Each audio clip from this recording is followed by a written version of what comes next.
Hey guys, checking in. We are going to be making beef stew today. The recipe actually comes from Williams-Sonoma, so you can feel free to look it up on their website. It is their 20-minute beef stew. It does use an Instapot, so heads up for that one. If you don't have an Instapot, you could do this on a stovetop and use a slow cooker, but it's not going to be the same. So the recipe you're going to be specifically looking for on the Williams-Sonoma website is the 20-minute beef stew. I've used this thing to death. As you can see the condition of the paper, it is one of our family favorites, and I'm really excited to share it with you today. So the ingredients you're going to need is boneless stew beef cut into 1-inch cubes, about 3 pounds. We use a little bit less because otherwise it's too much meat for the kids, so I'm going to cut it a little bit smaller. Then you're also going to use about 1/3 cup of all-purpose flour, some salt and pepper, olive oil for sauteing, 1.5 cups of red wine, which I just opened up a bottle. I'm pretty excited about that. You're going to use 1 large yellow onion, which I've got ready to get chopped. 2 garlic cloves crushed is what it says. I don't measure garlic. I just kind of wing it on that one. 2 big carrots peeled and chopped. You're going to need 2 stalks of celery. And then you're also going to need about 1/2 pound of potatoes. They call for new potatoes, which I couldn't find in the stores, so I have yellow potatoes. So here are my yellow potatoes. Yay! I've got a whole bin of them. You're also going to need a tablespoon of tomato paste, 1.5 cups of beef stock, and fresh thyme. But being that it's early April here in Wisconsin, I don't have fresh yet because my herbs haven't arrived, so all I have is dried. Again, fake the funk. So I'm going to get my flour and we're going to get started.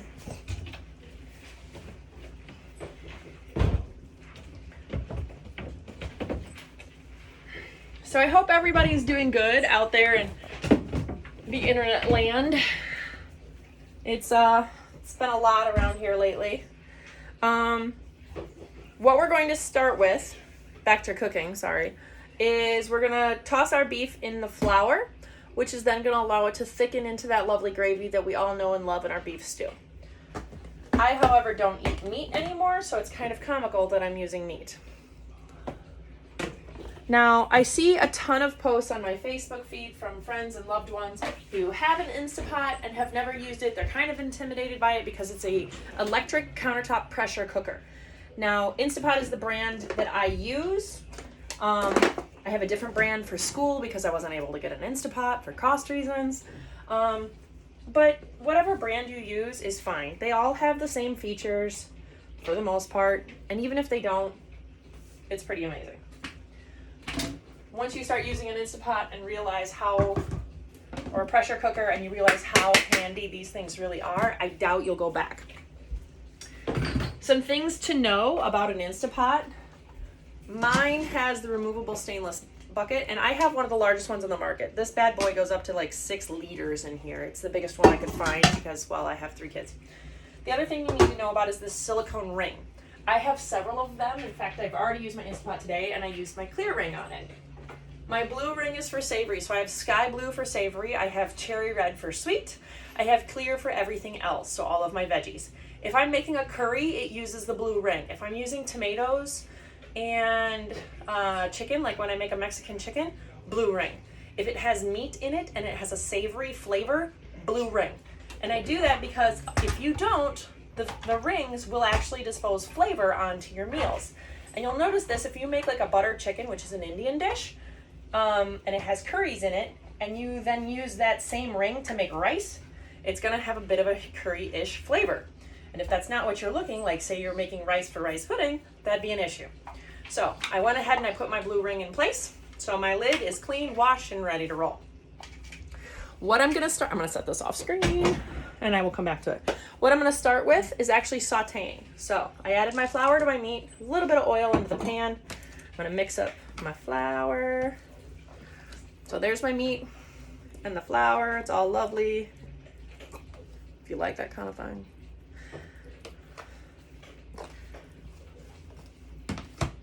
All right, so what you're gonna do is you're gonna hit the saute. It's gonna beep 3 times after 10 seconds, I think is what it says on the manual.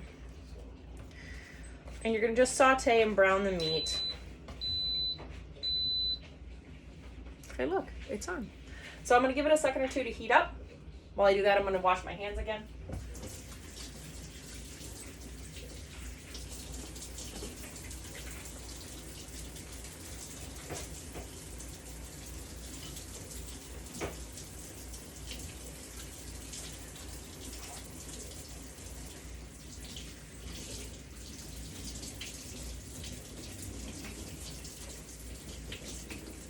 Now I did wash my hands before we started filming, so I'm just kind of getting the chunks off on that time. While my Instapot is starting to warm up, I'm going to peel my carrots. My carrots are a little sketchy, so don't judge. Because quite frankly, I haven't been able to get to the store in a couple of weeks. So, they're a little hairy. But hairy carrots still work. At least they do in our house.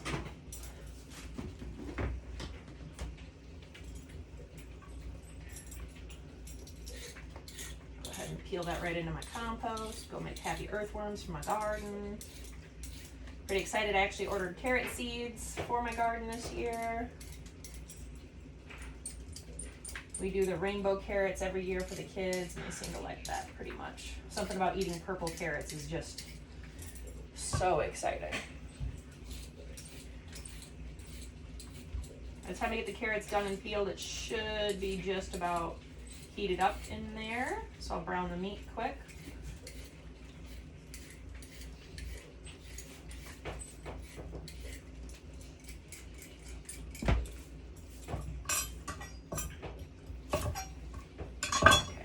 Are ready to be chopped. Okie dokie. Here we go. Adding meat. Yeah.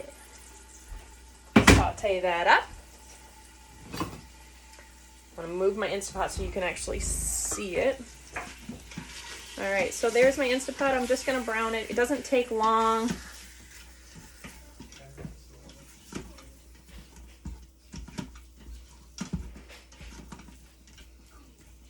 In fact, it gets a little paste right off the bat.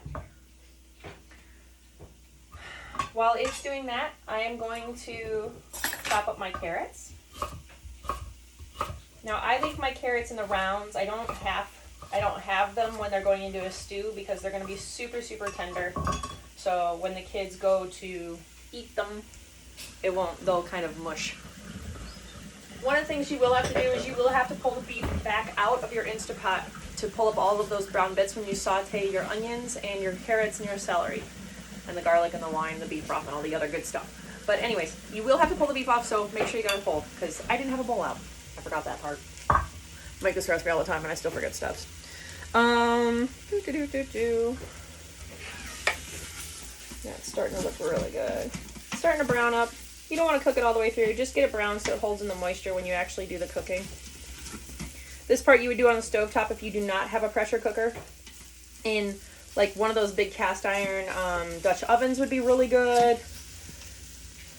Or a saute pan if you've got nothing else. I know I'm going to need 1.5 cups of red wine coming up next, so I'm going to go ahead and pour that.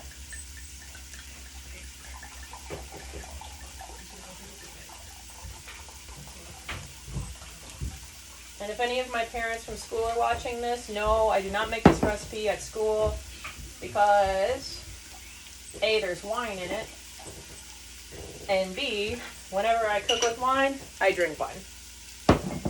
Even if it's 10:44 in the morning. Cheers.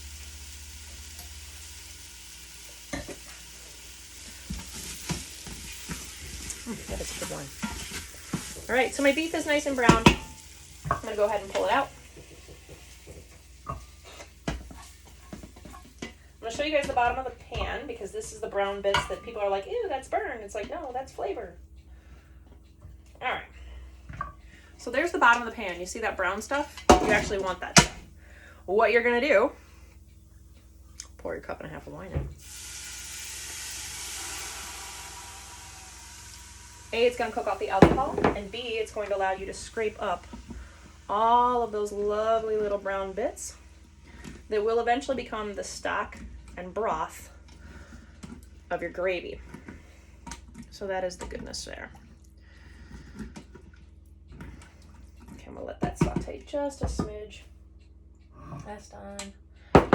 While that is going on, I'm actually going to put my carrots in my measuring cup. And I'm going to slice up my onion. So when I slice onion, I cut off the tops, I cut off the bottoms, I peel it. If you want to be super thrifty, you can actually wash and save all of your peelings and trimmings of carrots, celery, and onion.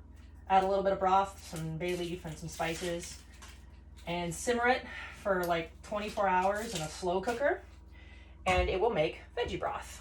All you need is the trimmings. You don't actually need any fresh vegetables unless you want fresh vegetables.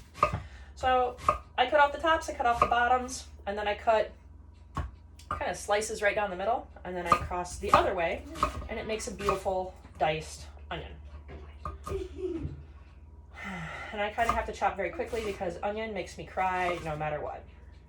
My husband will laugh at me because when I do about 7 cups of onions, when I'm doing my big freezer meal workshops that I do here at home, I will wear goggles. I'm not joking. It helps. You adapt, you overcome. Do what you gotta do, right? All right. I'm gonna finish dicing up my onion.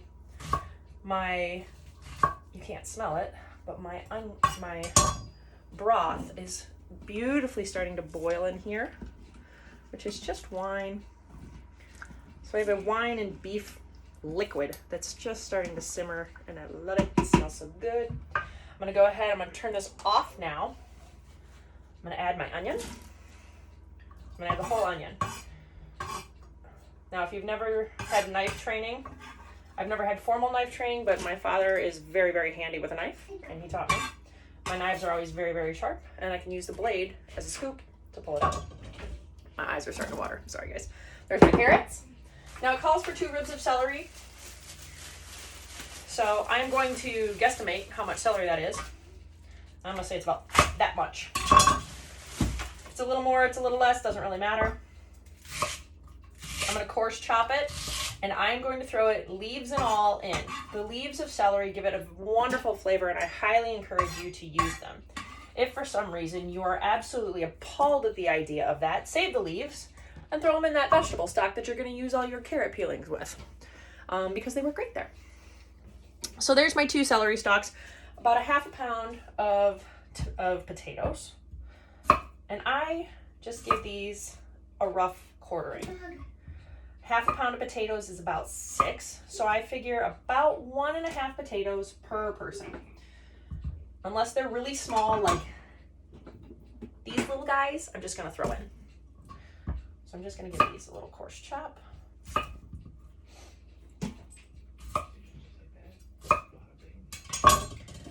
drink my wine. Again, I do not make this recipe at school for that very reason. I don't really measure garlic, but it's about 1 tablespoon-ish per clove, whatever. Like that, I just threw the whole thing in there. That was like 3. Who cares?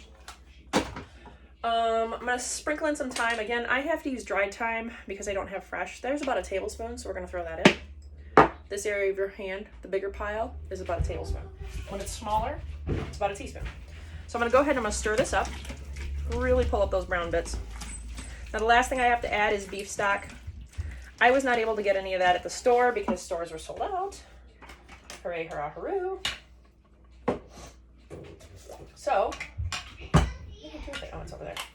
I have to add beef stock. Ew.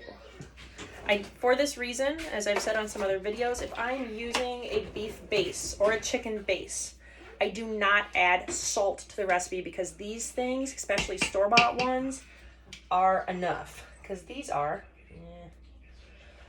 1 teaspoon, so that's 3 teaspoons for 3 cups. And hey, we're good.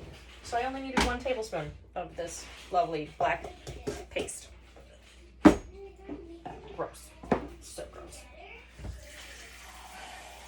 I laugh. I'm making all this great food and I don't eat it. I eat plants. And that's it. But because mine's a bouillon, I have to add all the water. So 1.5 cups is what it calls for. So, 1.5 cups.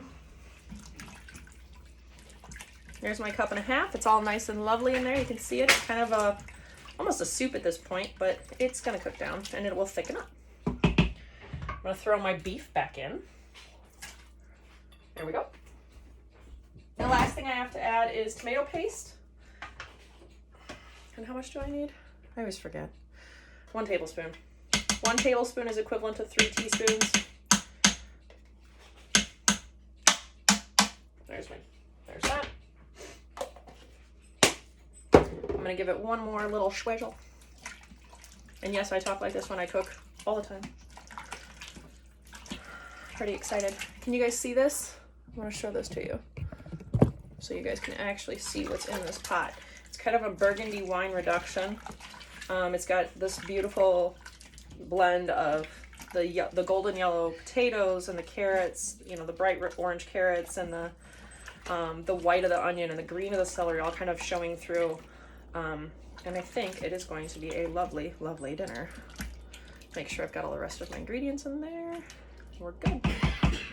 All right, so that is it. I'm going to lock on my Instapot lid. Make sure that vent is set to close. Let me show you that. There you go. Make sure the vent is set to close. Everything's on, everything's in. Now I'm gonna set it for manual for 20 minutes, which means in 20 minutes, dinner for my family will be done. I hope you guys enjoyed this. I would happily love to have you guys serve this with some fresh crusty bread that we made on Monday. And I hope you guys enjoy it as much as my family will. And coming up later this week, we will be making marshmallows. So in case you've never decided to make marshmallows, now's your chance. Hope to see you guys soon, and thanks for watching. Bye.